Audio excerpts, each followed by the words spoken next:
yung medyo bumabasa na beyond do sa mga talagang inuulat na nagaganap sa mga miyembro ng minorya.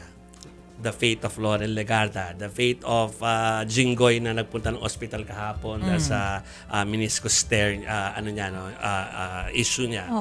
Tapos Marcoleta at yung mga nasa Senado pa pero parang mukhang tumatahimik. Should we read beyond what is really seen so far? Ano ba ang nangyayari sa kanila? Tama ba yung impression ng iba na parang na-tame sila ng konti? Of course. Of course. Yung isang online seller na senador, medyo bumabait. Diba? Maliban sa madalas na siya mag-absent, no? Hindi na siya masyadong bumabanat ng ganong katindi.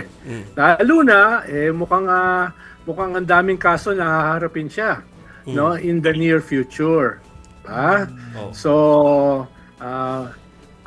pwede mong tignan yan na lumalambot siya. Kalawa. No, kung yung mga nakakulong ay mabibigyan ng bail katulad ng isang ex-senator, then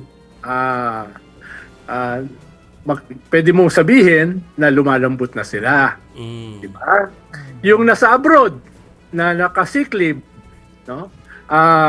Nagsasend na rin niya ng feelers. Kung siya ay makakabalik, malinaw kung anong ibig sabihin ng kanyang pagbalik.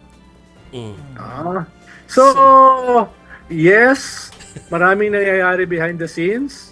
Pero ang pinaka-chilling effect kasi dyan, si Marcoleta. Oh, okay. Si Marcoleta ay makukulong. Anybody can be charged and arrested. Yun yung hindi not lost in translation Para sa kanila. dito sa mga minority.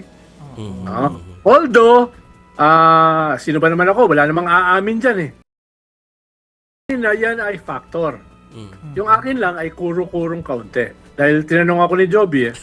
Okay. So, paano natin itatranslate yung nagiging attitude ngayon ng online seller na sinasabi mo, Tito Ronald? Meron Paano pa, ba natin dalawa dapat i-interpret yun? Pero Sabi mo nanlalambot. Isama mo na dalawa yung magkapatid doon na hindi lang isa, 2 pairs. So, ikaw na ba? Tatlo nga actually. Okay. Yes, oo. Well, kung titignan mo yung kanyang kulay, parang namumutla siya ng husto. So, Ano ibig sabihin? Ibig sabihin, medyo kinakabahan siya sa kanyang political future. Okay. No? Medyo kinakabahan siya. Yung other pair. Yung kanyang kasaysayan naman ay flip-flopping eh. Kaya hindi ako magugulat kung siya ay mag-flip-flopping uli. Yung other pair sa minorya. Other pair sa minorya. Dalawa yung sinabi mo ngayon, meron pang isa pang magkapatid sa minorya. Yung dalawang magkapatid, mas madali 'yon. No? Kahit yung mga kaso nila ay bailable. Pero sa kanila kasi it's a business empire. Yeah. No? So, mas ang usapin sa kanila, hindi lang usapin ng makukulong o hindi. Usapin ito ng negosyo. Okay. No? Na para sa aming mga elites ay mas compelling, no? Mas compelling, mas mahalaga sa amin 'yon, di ba? Yung isa naman, maraming Damocles sword sa ulo. May ICC, may plunder. Hindi ako magugulat kung magbabago 'yun ng posisyon. Kaya ang pinaka-solid lang diyan na matitira, posible, no, ay the presidential sister, no, na nagkasunugan na ng tulay sa kanyang kapatid, at siyempre, the most intelligent of all the senators. Sino?